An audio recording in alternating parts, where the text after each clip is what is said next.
All right, guys, today we are going to be using a plain white piece of paper and crayons. It has to be crayons, so you need to make sure you are not using colored pencil, marker, nothing but crayon will work for this. So make sure you have crayons, or that's wrong, crayon or oil pastel. If you have oil pastels, you could use those as well. Crayons or oil pastels will work because it has to be a waxy material for this to work. What we are going to do today is we are going to make an at-home ink plate. And this sounds really weird because we know crayons aren't ink, but we're going to be making an at-home ink plate that we are going to use to print make next week. So what you're going to do is you can choose any colors you want. Know that we are going to be doing kind of snowflakes with these, so they can be rainbow, any colors you want, and you are going to fill this entire paper with crayon. You want to really, really fill it up, and the biggest thing is you have to make sure that this crayon is colored on here nice and solidly. If you are coloring on and really lightly and not pressing hard and it's going on like this, it will not work. You have to make sure that that crayon is going on really solid, and when you feel it, it almost has like a smooth feeling to it. It feels a little different, kind of slick. But you are coloring in this paper, you can color it in any way you want.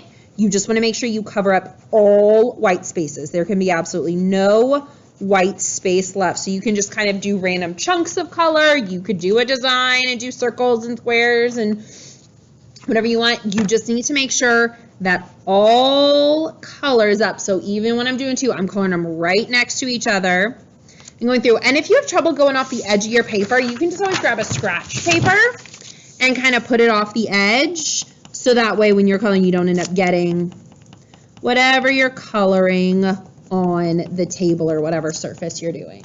So it can kind of go on there, but I need all of that white space completely covered in, and it's gonna take a little while, so make sure you are leaving yourself plenty of time, because next week we are going to be using this ink plate to print colorful images of snowflakes. So I can kind of go there. I'm going to then come over here, add color. But guys, the biggest thing, and I know this is going to seem really tedious, but this is going to be our printmaking project, that you want to make sure you're really coloring. And like here, how it's starting to get kind of spread out, that's not going to work well. You really want to fill that up. Make sure it's really, really nice, solid color. You may need to give your hand kind of a break every now and then, because I know coloring this hard with crayon can definitely make your hand kind of cramp up and hurt a little bit. So give yourself the time, but go ahead, get this completely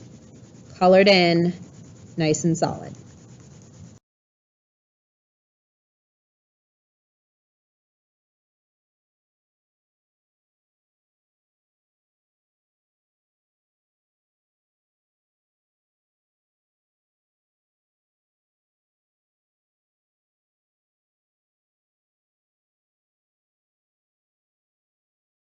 All right, guys, so once you have that really as filled in as you can, and if there's a little white space around the edges, that's all right.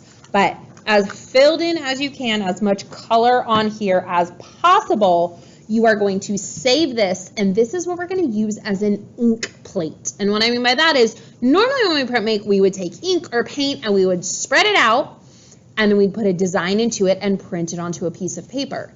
This, for us next week, is going to work a lot like all of that ink or paint that we would normally spread out to print into, and I'm going to show you how that is going to work. So save this, do not lose it. I know how long it takes to color this in, and my hand is aching, so hopefully you can save this, and next week we're going to do something really cool that you're going to be able to keep making these really cool designs over and over and over with.